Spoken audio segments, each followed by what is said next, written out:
Good morning. My name is Lynnzey Young. The title of my oration is Shalom, What Jesus Would Do. Shalom is best understood as a state of holistic peace, in which all intricate parts of life align in harmony, justice, and completeness. Shalom isn't just an idea, it's what Jesus practiced. It calls us to act, to heal, and to restore. I left the church in 2020. I had grown up learning and hearing about the love of God, but did not grow up in a church that was committed and dedicated to serving God and others. This discrepancy between the life that the church claimed to live and the life that it was actively living left me disillusioned. For 3 years, I dedicated time to dismantling my faith and challenging these oppressive ideologies that I was influenced to believe. Thankfully, I've been fortunate enough to attend Bethel College, where I've been emboldened not only to explore this period of deconstruction, but to begin the process of restoration. It was in this community that I was first introduced to this idea of shalom, a peace that requires action rather than silence. My introduction to Shalom challenged my beliefs around peacekeeping and reaffirmed my previous frustrations with the church body. Peacekeeping, as it is currently practiced, is not peace. It's avoidance. It delays difficult conversations that we must have if we truly desire change. Rather than fostering dialogue and unity, this version of peacekeeping has allowed for marginalized voices to go unheard and communities to remain divided. To claim that one lives in peace is to suggest a state of harmony, tranquility, and wholeness, the existence free from conflict. But can any of us sincerely make that claim? There is conflict among nations, within cities, between neighbors, and internally with each and every one of us. While we may experience moments of peace in our personal lives, we cannot ignore the persistent injustices embedded within the systems that shape our daily realities. These systems, built on inequality, racism, sexism, and exclusion, propagate conflict that no silence or surface-level unity can abolish. This is why the church body must move beyond its current conceptualization of peacekeeping and step into a role of peace building. We can no longer avoid conflict. We must engage with it.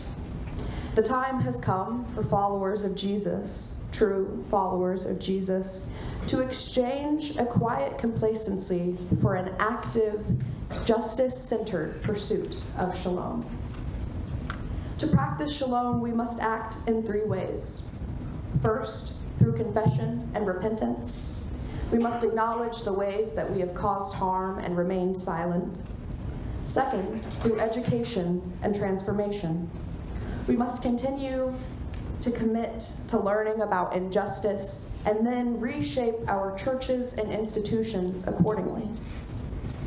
Finally, through solidarity and advocacy, we must stand alongside the marginalized and challenge these oppressive systems with courage and hope. Shalom is not made up of one-time actions, but rather it is a daily commitment to intentional practices. And they begin with a willingness to see clearly, to see the injustices around us, the needs of our communities, and to acknowledge the responsibility that as people of faith, we must carry. This clarity demands courage. Have we become so content in our individual lives that we are unwilling to listen to the voices around us? Have we gotten so comfortable in our own individual livelihoods that we are willing to normalize our own complacency with these unjust systems? Have we forgotten what it means to seek justice, to seek shalom? At its core, Shalom describes a complex, interwoven whole, where every intricate part fits together in harmony to create true completeness. So I ask, are we, as God's children, complete without Black, Indigenous, and other peoples of color? Are we complete without the LGBTQIA+ community? Are we complete without immigrants? Are we complete when 36.8 million of our neighbors are living below the poverty line? Are we complete when we restrict access to health care for women and members of the trans community? Does denying others the basic human rights granted to them by the same God that we claim to serve create shalom? My belief in Jesus and the covenant that his death made possible tells me that the answer is no. Despite the disturbing amount of hate still spoken in God's name by false prophets, there are many followers of Jesus who are working to bring shalom to earth. I would argue that many people wanting to apply Christian peace theology to their daily lives are already doing so in some way. But it is not enough. We must do more. We must confront and dismantle our own prejudices. We must commit to creating authentic communities, to sharing resources, and to uplifting those around us. We must raise our voices against the unconstitutional and ungodly decisions that are being made in both our state and federal governments. Most importantly, we must remember and affirm this truth. All people are God's children. Applying Christian peace theology to today's world will not be easy. In John 16:33, Jesus says, "In this world you will have trouble, but take heart, for I have overcome the world." We are not promised ease. Jesus assures us that there will be struggle, especially when we challenge unjust systems or try to redefine what it means to be a follower of Christ. According to data collected by Arizona Christian University, in the past 30 years, the number of Americans that identify as Christian has fallen from 86% in 1991 to a mere 46% as of 2021. I don't believe that this decline reflects a lack of belief or a loss of faith, but rather a rejection of this version of Christianity that is committed to condoning bigotry and hypocrisy.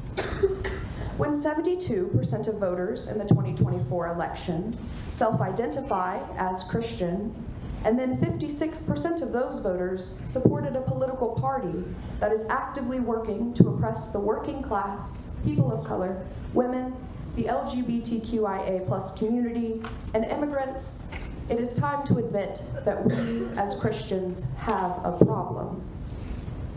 If we claim to follow Jesus, if we truly believe in Christian peace theology, then we must ask, when will we begin to practice it?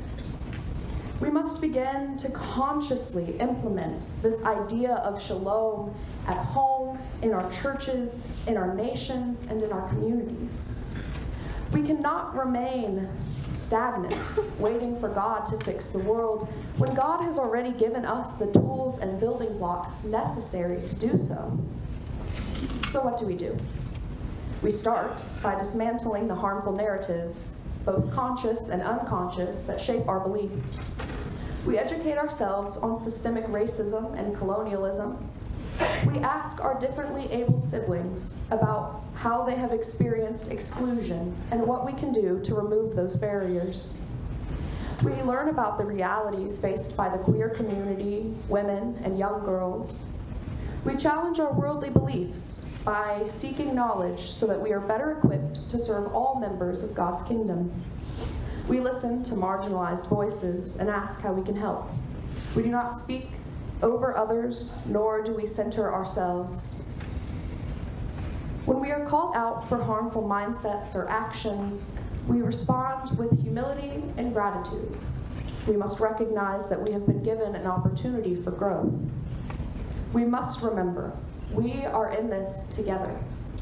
Until we stand in true solidarity with one another, we will never be able to fully implement Christian peace theology into our pursuit of reconciliation. Isaiah 58:10 challenges us to feed hungry people and to satisfy the needs of those who are crushed. Do our congregations work to feed those who are hungry? Are we working to clothe those who are cold? Do we provide a safe space for every individual to live freely and authentically? We have seen, especially in recent weeks, that we cannot rely on our current administration to care for those who are suffering. But we can be a source of support. We must show our communities that if nothing else, they can rely and count on us. When bills are raised and courts pass rulings harmful to others, we raise our voices. We call, write, and visit our legislators. We ask that they vote yes on Senate bills such as S-696, a bill meant to protect our Ukrainian guests during hostilities. We protest peacefully because there is strength in numbers. We become the advocates and allies that Shalom has called us to be. The pursuit of Shalom is not a passive calling. It is a daily commitment to justice, equity, and love. We can no longer afford to hide behind the illusion of peace while oppression persists in our communities, churches, and institutions. If we truly believe in a God of justice, we must begin to embody that belief by creating spaces where all of God's children are able to thrive. The responsibility does not belong to someone else. It belongs to each and every one of us. Shalom is not something that we wait for. It's something that we build. So let us begin. Thank you.